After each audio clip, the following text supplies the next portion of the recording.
stormwater pipes, and we show again HDPE is creating less global warming, less acidification of lakes, less effect on the water levels, ozone levels, water consumption, solid waste. I mean, look at this. If we look at HDPE, we've got 20% of the solid waste, which is just, it's just a tiny amount. And we also see that compared to reinforced concrete.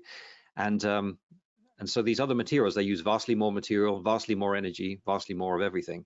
And yet people are saying that they're green, which is just not true. When we look at the results of the life cycle assessment, as I mentioned, there were 5 different environmental impact categories. So all of these potentials that are listed, starting with global warming potential, acidification potential, eutrophication potential, ozone depletion potential, and smog formation potential. So those 5 environmental impact categories are thought to be or are assumed to be the minimum that are required to do a full LCA. And then the top 3 values or indicators, the total energy demand, the solid waste by weight, and the water consumption, those are life cycle inventory measures. One of the things that I found most interesting with this study was the carbon footprint performance of both polyethylene and polyethylene with recycled content being significantly lower than many of the traditional products that we see in the marketplace. And when you talk about global warming potential or greenhouse gas, this is probably the closest we can come to other people refer to carbon footprint.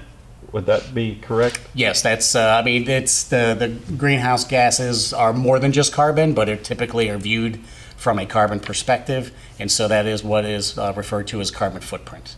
So with that, again, the polyethylene and the polyethylene with recycled content have a lower carbon footprint over their service life than traditional materials. We can take single-use plastics at the curb, take them through a recycling process, create resin that can be feedstock into the production of new corrugated plastic pipe that can last 100 years.